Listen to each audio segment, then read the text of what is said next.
Because our league is a copycat league, Steve. You know that.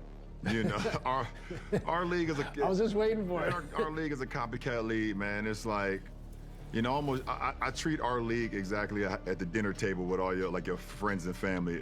In order for everybody to leave and go home, it's always got to be one person that got to stand up first. LeBron James just put the entire NBA on blast. Every team, every front office, every coach, and he did not sugarcoat a single word. On his podcast Mind the Game with co-host Steve Nash, the King dropped a statement that instantly set the basketball world on fire. According to LeBron, the NBA is a copycat league. Nobody wants to take risks. Teams just sit around waiting for someone else to make the first move. And coming from a guy who's played 22 seasons, won 4 championships, and is still performing at an elite level at age 40, this wasn't trash talk. This was a reality check. A warning. LeBron basically told the entire league they've gotten complacent, that innovation has disappeared and creativity has died. But here's the twist: this isn't the first time LeBron has taken aim at the league's mindset. Throughout his career, he's never been afraid to speak his mind about super teams, about player empowerment, about how the modern NBA functions. The difference now is simple: he's the oldest active player in the league. He's lived through every era, seen every trend, and earned the right to say exactly what he wants. When LeBron talks now, the whole league stops and listens. So let's get into it. Here's exactly what LeBron said while sitting down with Steve Nash on Mind the Game, when the topic shifted to why teams today refuse to experiment or try anything outside the norm. His exact words were, You know, and that's what our league is. Our league is a copycat league. It's a copycat league, and that's why so many people are afraid to do certain different things, and then they see somebody do it, and then it works. They're like, oh, let us try that. So that's always been our league. That's been our league forever. Now, you might be thinking, all right, so what? Teams copy what works, that's just sports, sure, but that's not what LeBron meant. He wasn't tossing out some casual take. He was calling out the entire league for playing scared, for refusing to innovate, for refusing to take risks, for blindly copying whatever trend seems safe instead of actually thinking for themselves. And the fact that he said this to Steve Nash, of all people, 2-time MVP who reinvented the point guard role and engineered some of the most creative offenses the NBA has ever seen with those mid-2000s Suns, makes the statement hit even harder. Think about the league today. Nearly every team runs the exact same formula: bomb away from 3, spread the floor as wide as possible, go small, hope your star players can manufacture open looks. But what happened to variety? What happened to dominant post play? What happened to those brutal, physical defenses that made every bucket feel like a fistfight? What happened to the uniqueness that once gave each team its identity? The copycat mindset LeBron is talking about became crystal clear around 2015, the moment the Golden State Warriors won their first title, with Steph Curry at the helm. Overnight, the rest of the league convinced itself it needed to mimic Golden State's style. Didn't matter if teams had the shooting. Didn't matter if they had the playmakers. Didn't matter if the system made sense. Analytics departments came in preaching that only 2 shots mattered, threes and layups, and look, nobody denies that the Warriors changed basketball forever. They earned that. But LeBron's point is simple and brutally honest: not everyone is Golden State. Not everyone has Steph. Not everyone has Clay. Not everyone has Draymond. So why is the entire NBA trying to run the exact same system without the personnel to support it? And the irony? LeBron is saying all this to Steve Nash, a man whose Suns teams once became the template everyone copied. That historical twist is exactly what makes the conversation so fascinating. When you got a great point guard like Luka, who creates so many eyes around him, you know, one of the best things I can do is, you know, slash in from that 45 degree. Steve Nash was the definition of someone who wasn't afraid to go first. Back in the mid-2000s, when he was running those Phoenix Suns teams, they were playing a brand of basketball the league simply wasn't ready for. 7 seconds or less. Push the pace. Get a shot up before the defense can even breathe. Put a fence above everything. People thought Nash and coach Mike D'Antoni had lost their minds, but Nash proved every critic wrong.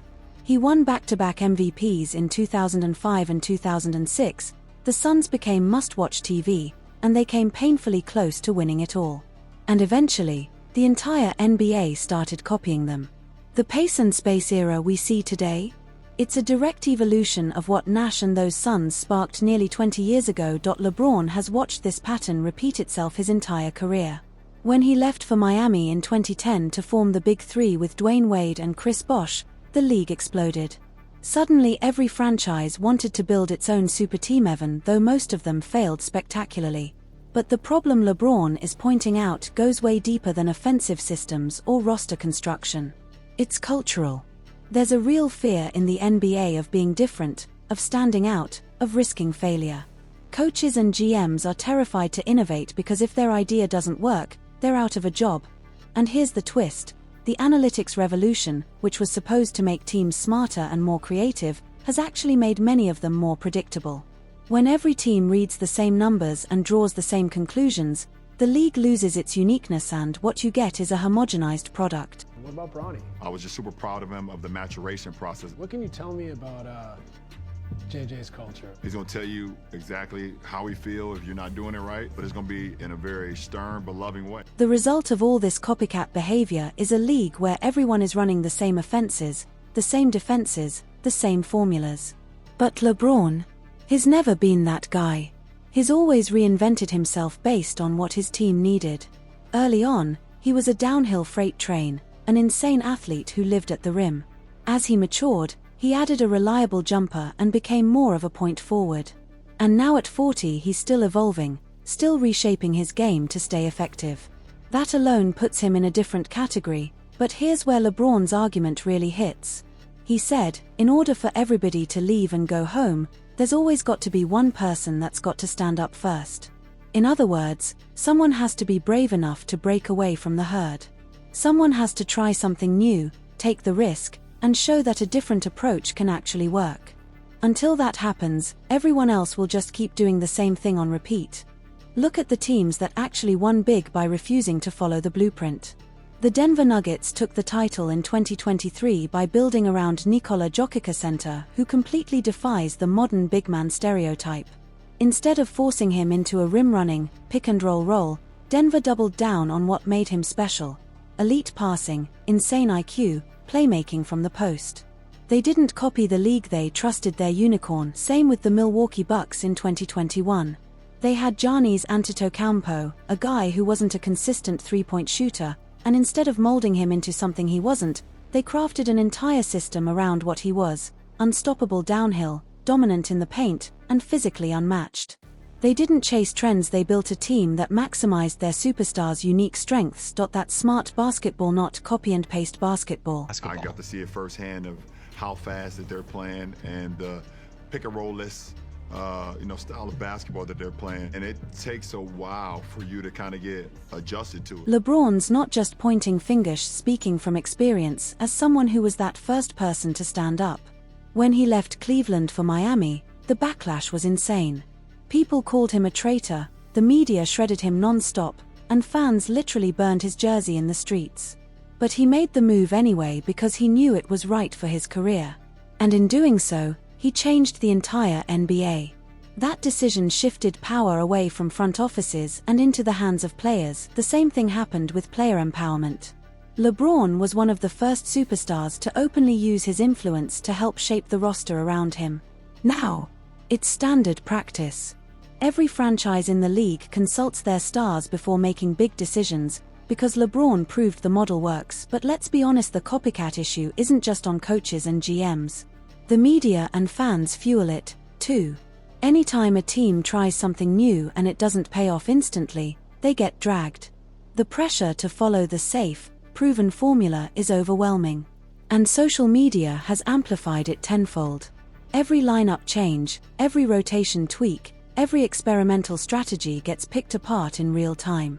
If a coach dares to try an unconventional approach and it doesn't deliver right away, they're instantly labeled clueless. And everyone else I remember back in the day, like late 90s, everyone trying the triangle, yeah. The triangle, and it's like, well, it's, they do have MJ, Pippen. When a coach experiments with an unusual rotation or a GM pulls off an unexpected trade, Twitter and Instagram explode instantly.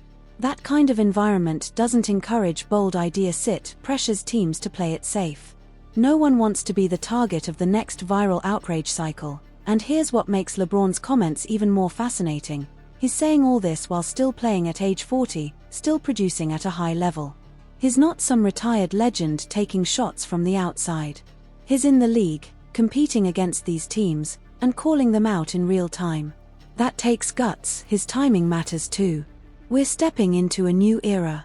The old guard is fading, and a new wave of stars Luka Doncic, Jason Tatum, Shai Gilgeous-Alexander, Victor Wembanyama becoming the faces of the league. If there was ever a moment for a veteran like LeBron to challenge the NBA to stop copying and start innovating, it's right now. And the crazy part? Some teams are actually starting to listen. The Oklahoma City Thunder are building a roster around length, versatility, and interchangeable pieces on both ends. The Spurs are going all in on Wembanyama, a 7 feet 4 inches unicorn doing things no player his size has ever done. These are examples of teams daring to be different instead of chasing the same formula as everyone else. So what's the solution? How does the NBA escape this cycle of imitation? It starts with courage from GMs, from coaches, from entire front offices. Someone has to be willing to try something new, even if it doesn't work right away. That's how the game evolves. That's how new eras are born. And that's how true dynasties are built. LeBron's message to the league is simple. Have the courage to stand out. Be the one who takes the first step. Because sticking to the same blueprint doesn't move basketball forward, and coming from LeBron, a guy who's been the first to take bold steps his entire career, that message hits different. He didn't ask Steve Nash to back him up. He said it plainly. The NBA is a copycat league, and it has been for a long time. But it doesn't have to stay that way. So now I'll throw it to you. Do you think LeBron is right about the NBA being too much of a copycat league? And which team do you think will be the next to break the mold and change the game? Drop your thoughts below. And if you enjoyed this breakdown of LeBron's bold take, hit that subscribe button. We're diving deep into every major NBA debate, controversy, and storyline.